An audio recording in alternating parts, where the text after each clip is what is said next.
Hey friends, how are you? I hope you are doing well. तो आज हम deal करेंगे इंडियन पॉलिटी के सेकेंड चैप्टर के साथ, that is making of the constitution. अब देखिए, कॉन्स्टिट्यूशन को करना था फॉर्म, और कॉन्स्टिट्यूशन को फॉर्म करने के लिए एक पर्टिकुलर ऑर्गेनाइजेशन या बॉडी की रिक्वायरमेंट तो होगी। कोई ना कोई बॉडी होगी जो मिल बांट के कॉन्स्टिट्यूशन का फॉर्मेशन करेगी।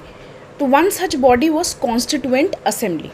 अब देखिए, कॉन्स्टिट्यूएंट असेंबली का जो जिक्र है वो 1934 में फर्स्ट टाइम किया गया था कि एक कॉन्स्टिट्यूएंट असेंबली होनी चाहिए जो कि कॉन्स्टिट्यूशन को ड्राफ्ट करेगी। अब ये 1934 में जो सबसे पहली बार जिस इंसान ने इसको मेंशन किया था वो थे एम.एन. रॉय। आप जानते हो, communist party of India, he was a Pioneer member of that. तो उन्होंने सबसे पहले बार रेफ़र किया था for the making of constituent assembly.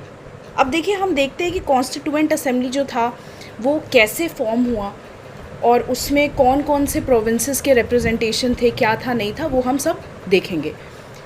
अब देखिए, इतना याद रखिए आप कि कॉन्स्टिट्यूएंट असेंबली में जो टोटल मेंबर्स थे वो 389 मेंबर्स थे। अब देखिए, फॉर एग्जांपल मैं आपको लिंक करके बताती हूँ। जैसे पार्लियामेंट है, पार्लियामेंट में लोकसभा है, लोकसभा में मैक्सिमम सीट्स 552 हो सकती है, और वो जो है अलग अलग स्टेट से रिप्रेजेंटेशन होता है उसमें अकॉर्डिंग टू द पॉपुलेशन।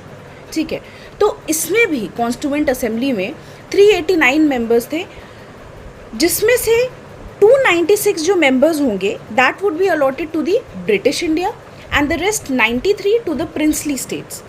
अब जो 296 थे उसमें से जो 292 होंगे that would be drawn from 11 governor provinces and 4 from chief commissioners provinces. देखिए, आज के टाइम में जैसे हम देखते हैं कि लोकसभा में जो रिप्रेजेंटेशन होता है अलग अलग स्टेट्स का, वो होता है अकॉर्डिंग टू द पॉपुलेशन। अब देखिए, उत्तर प्रदेश को हम जानते हैं it's a very big state with a bigger population, तो वहाँ पे सबसे ज़्यादा सीट्स अलॉटेड है लोकसभा में, दैट इज़ 80। तो उस टाइम भी यही था। अब जैसे मान लीजिए कि ब्रिटिश इंडिया में टोटल 11 प्रोविंसेस हैं, तो 11 प्रोविंसेस जो टोटल सीट्स रिप्रेजेंट करेंगे कॉन्स्टिट्यूएंट असेंबली में, वो रिप्रेजेंट करेंगे 292। मतलब अगर आप 292 को डिवाइड करें 11 से तो अराउंड 26-25 आएगा।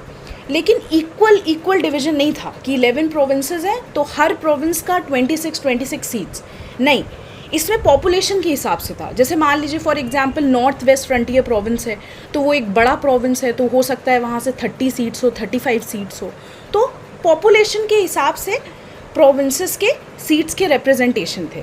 और जो 4 थे that was from chief commissioner provinces. 4 chief commissioner provinces थे और 4 में से हर के लिए एक एक सीट था। ठीक है, तो चीफ कमिश्नर प्रोविंसेस थोड़े छोटे प्रोविंसेस होते थे। जैसे आज के टाइम में आप देखते हैं नॉर्थ ईस्ट स्टेट्स हैं, तो उनका पॉपुलेशन कम है, तो पॉपुलेशन के हिसाब से उनके पास लोकसभा में 1 या 2 सीट्स मैक्स होता है। तो उस टाइम भी चीफ कमिश्नर प्रोविंसेस में टोटल 4 सीट्स थे, मतलब 4 चीफ कमिश्नर प्रोविंसेस थे और हर में से एक एक सीट्स का रिप्रेजेंटेशन था कॉन्स्टिट्यूएंट असेंबली में। ठीक है, अब जो 93 प्रिंसली स्टेट्स थे उनका कैसे था, उनको नॉमिनेट किया जाएगा to the constituent assembly by the princely state head. मतलब जो प्रिंसली स्टेट के हेड्स होते हैं वो डायरेक्टली नॉमिनेट करेंगे their members to the constituent assembly. तो आप देख रहे हैं कॉन्स्टिट्यूएंट असेंबली एक partly elected partly nominated body थी। इलेक्टेड किस केस में थी, प्रोविंसेस के केस में थी और चीफ कमिश्नर प्रोविंसेस के केसेस में थी। और 93 जो प्रिंसली स्टेट के अगर हम उससे देखें, व्यू पॉइंट से देखें, तो वो नॉमिनेटेड थी। और जो सीट्स का जो अलोकेशन था, ये देखिए मैंने यहाँ पे मेंशन किया है, it was on the basis of population, जैसे आज है। अब देखिए, जो प्रोविंसेस में जो रिप्रेजेंटेशन होना है कि कितने रिप्रेजेंटेशन होंगे, तो वो डिसाइड होता था amongst 3 main communities, Muslim, Sikh and general. General one like except Hindu and Sikh, general का था एक्सेप्ट मुस्लिम्स एंड सिख, मतलब जो हिंदू मेंबर्स थे। ठीक है, तो ये आपस में मिलके डिसाइड करेंगे कि किस कम्युनिटी के कितने टोटल रिप्रेजेंटेशन होंगे। ठीक है, तो अगर मान लीजिए कोई मुस्लिम रिप्रेजेंटेटिव है तो एक मुस्लिम रिप्रेजेंटेटिव को वोट मुस्लिम वोटर ही करेगा। मतलब सेपरेट इलेक्टोरेट का सिस्टम अभी भी वैलिड था। अगर कोई जनरल मेंबर है तो उसको जो वोटर्स होंगे that will consist of general members only. जो सिख अगर रिप्रेजेंटेटिव होगा तो उसको वोट सिर्फ एक सिख ही जाके कर सकता है। तो सेपरेट इलेक्टोरेट का सिस्टम इसमें चला है कॉन्स्टिट्यूएंट असेंबली में, लेकिन अब वो चीज़ इनवैलिड है। अभी के टाइम में अगर देखें तो irrespective of any caste, religion, sex, colour, creed, सब लोग जाते हैं वोट करने के लिए। अब देखिए जो इलेक्शंस होने थे, इलेक्शंस किसके होने थे? 296 सीट्स के होने थे। 93 मैंने बताया प्रिंसली स्टेट है, उसमें तो डायरेक्ट नॉमिनेशन होगा। जैसे आप अभी लोकसभा राज्यसभा में देखते हैं कि जो 12 सीट्स होते हैं लोकसभा में वो नॉमिनेटेड होते हैं, जो 12 होते हैं वो राज्यसभा में नॉमिनेटेड होते हैं, और जो 2 होते हैं वो फॉर एंग्लो इंडियंस वो नॉमिनेट किए जाते हैं by the president to the Lok Sabha. तो 93 के तो इलेक्शंस होने ही नहीं है, उनका तो नॉमिनेशन होता है। जो इलेक्शन होना है वो 296 सीट्स पे होना है। तो जुलाई अगस्त 1946 के टाइम इलेक्शंस हुए, और इसमें क्या हो गया कि कांग्रेस जो थी वो मेजॉरिटी से जीती थी। मतलब आप ये समझिए कि उसको मेजॉरिटी सीट्स मिली थी, अराउंड 208 सीट्स कांग्रेस ने वन किए थे, और मुस्लिम लीग पीछे रह गई थी, उसको काफ़ी कम सीट्स मिले थे, जिसके वजह से उसको और इनसिक्योरिटी होने लगी थी। और ये याद रखिए 93 प्रिंसली स्टेट्स ने इसमें पार्टिसिपेट नहीं किया था। उन्होंने बोला कि हम कोई भी रिप्रेजेंटेशन नहीं भेजेंगे कॉन्स्टिट्यूएंट असेंबली में, हम अलूफ रहेंगे। फिर आगे जाके ये देखते हैं कि टोटल जो हमारे प्रिंसली स्टेट्स थे वो 552 थे, जिसमें 549, क्योंकि जब हमारा act of independence act of 1947 आया था तो उसमें एक प्रोविज़न रख दिया गया था कि प्रिंसली स्टेट्स के पास चॉइस है कि वो दोनों डोमिनियन मतलब इंडिया और पाकिस्तान में से अपने विश के अकॉर्डिंग किसी भी एक डोमिनियन को ज्वाइन कर सकती है।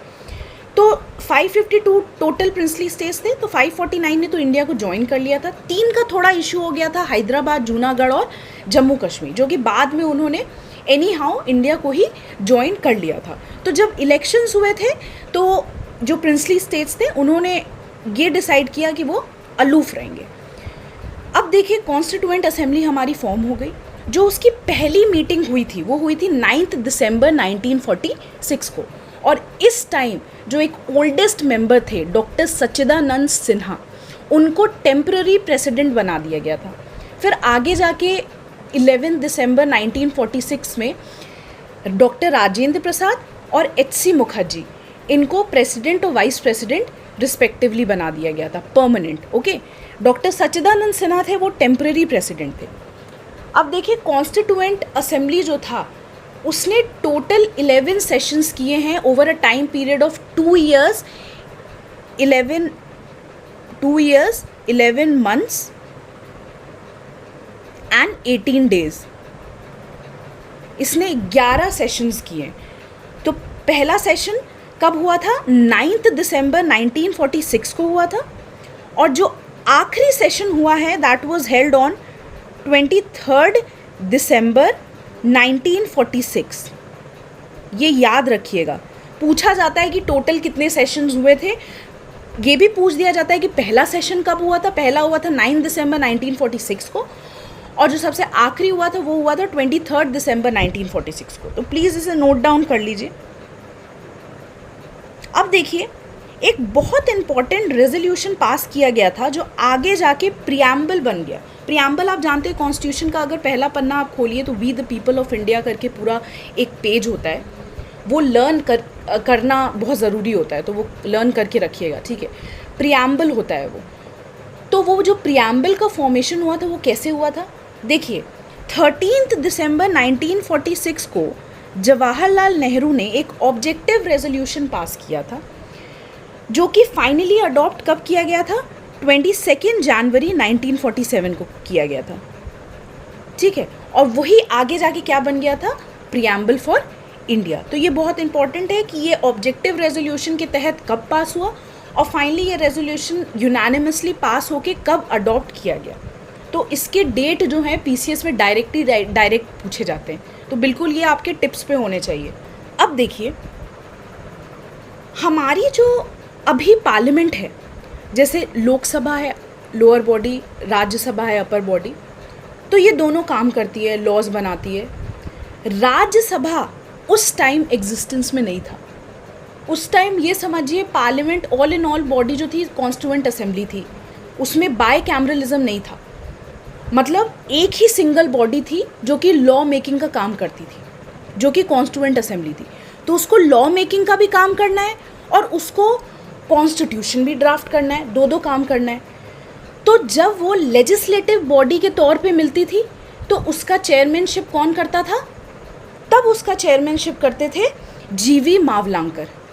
ठीक है, जब लेजिस्लेटिव असेंबली बैठती थी as a law making body तो उसका चेयरमैनशिप करते थे जीवी मावलांकर। ये याद रखिएगा बिल्कुल, ठीक है। और जब वो कॉन्स्टिट्यूशन बॉडी के फॉर्म में बैठती थी, जब उसको कॉन्स्टिट्यूशन ड्राफ्ट करना होता था, तब उसका चेयरमैनशिप कौन करता था? तब उसका चेयरमैनशिप करते थे डॉक्टर राजेंद्र प्रसाद। ठीक है, इनका तो नाम सबको पता है, हमारे पहले राष्ट्रपति। तो जब वो लेजिस्लेटिव बॉडी के तौर पे मिल रही है तो उसका चेयरमैनशिप कर रहे हैं जीवी मावलांकर, और जब वो कॉन्स्टिट्यूशन बनाने के तौर पे बैठ रही है तो उसका चेयरमैनशिप कर रहे हैं डॉक्टर राजेंद्र प्रसाद। ठीक है, अब कॉन्स्टिट्यूशन बनाने के साथ साथ और भी बहुत सारी चीज़ें की हैं कॉन्स्टिट्यूएंट असेंबली ने। किया क्या है, उसने कॉमनवेल्थ के मेंबरशिप को अडॉप्ट किया था इन आई थिंक मई 1949, प्लस उसने फ्लैग का अडॉप्शन किया था 22 जनवरी 1947। ये डेट बिल्कुल याद रखिए। नेशनल एंथम और नेशनल सॉन्ग को अडॉप्ट किया गया था 24 जनवरी 1950। तो फ्लैग का देख लीजिए डेट, और नेशनल एंथम और नेशनल सॉन्ग का एक ही है, 24 जनवरी 1950। अब देखिए हम कमिटीज़ की बात करते हैं। देखिए कमिटीज़ क्या होते हैं, जैसे अभी हम पार्लियामेंट में देखते हैं कि कमिटीज़ होते हैं जो इंपॉर्टेंट चीज़ों के साथ डील करते हैं। जैसे अभी हम देखते हैं स्टैंडिंग कमिटीज़ हैं, एडहॉक कमिटीज़ हैं। स्टैंडिंग कमिटी में हमारे estimate committee, public account committees आते हैं जो अलग अलग काम करते हैं। तो उस टाइम भी कमिटीज़ थे, तो मेजर कमिटीज़ थे, माइनर कमिटी थे, और उसमें जो सबसे इम्पॉर्टेंट कमिटी था वो था ड्राफ्टिंग कमिटी, जिसके हेड कौन थे सबको पता है, फादर ऑफ द कॉन्स्टिट्यूशन जिनको बोला जाता है डॉक्टर BR अम्बेडकर, तो वो थे। तो drafting committee was the most important of all. अब और भी मेजर कमिटीज़ थे, जैसे कि union power committee, union constitution committee, तो उसको चेयरमैनशिप किसने दिया था? जवाहरलाल नेहरू ने दिया था। फिर फंडामेंटल राइट सब कमिटी था JB कृपलानी, माइनॉरिटी सब कमिटी था HC मुखर्जी। अब ये जो सब कमिटी है ना, ये एक मेजर कमिटी के पार्ट थे। ठीक है, that committee was the advisory committee on fundamental right, minority and tribal and excluded area. उसका जो चेयरमैनशिप किया था वो सरदार पटेल ने किया था, और उसके अंडर ये 2 सब कमिटी थे। चौथा था house committee, Pattabhi Sitaramayya, order of business committee, KM Munshi. तो ये इंपॉर्टेंट कुछ कमिटीज़ थे। अब देखते हैं हम ड्राफ्टिंग कमिटी का, that was the most important of all. देखिए ड्राफ्टिंग कमिटी कब सेटअप हुई थी, इसका डेट याद रखिए, 29 अगस्त 1947 को ये सेटअप हुई थी। और इसमें टोटल कितने मेंबर्स थे? 7 मेंबर्स थे, including the chairman, that was BR Ambedkar.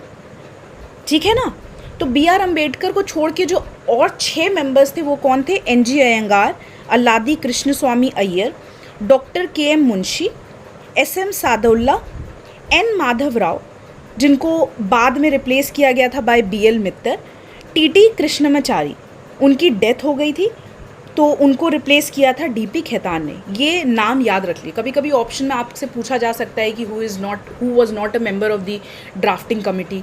तो अगर आपको इन सब के नाम याद होंगे तो आप एक्सक्लूड करके पता लगा लोगे कि कौन थे और कौन नहीं थे। तो NG Ayyangar, Alladi Krishnaswamy Iyer, doctor KM Munshi, SM Saadulla, N Madhav Rao, TT Krishnamachari, और इन माधव राव को रिप्लेस कर लिया था BL मित्तर ने, और कृष्णमाचारी को रिप्लेस कर लिया था DP खेतान ने। ठीक है, अब जब कॉन्स्टिट्यूशन फॉर्म हो गया तो अब उसको पास होना ज़रूरी है ताकि सब लोगों की सहमति हो जाए। जैसे अभी होता है ना कि कोई बिल आता है, इंट्रोड्यूस होता है, वो जब तक पास नहीं होगा दोनों हाउसेज में, जब तक प्रेसिडेंट के द्वारा सिग्नेचर नहीं होगा, तब तक वो लॉ नहीं बनेगा, तब तक उसका इम्प्लीमेंटेशन नहीं होगा। तो ऐसा थोड़ी ना कि कॉन्स्टिट्यूशन फॉर्म हो गया और बस वो इम्प्लीमेंट हो गया। अब उसको कॉन्स्टिट्यूएंट असेंबली में सारे मेंबर्स की सहमति भी चाहिए। तो वो पास हो गया और फाइनली उसको अडॉप्ट किया गया on 26 November 1949, a historic date in history. और ओरिजिनली उसमें कितने आर्टिकल्स और कितने शेड्यूल थे? It had 395 article and 8 schedules. ये याद रखिए। अब देखिए डॉक्टर BR अम्बेडकर बहुत इम्पॉर्टेंट मेंबर थे, ड्राफ्टिंग कमेटी के चेयरमैन थे, लीड कर रहे थे।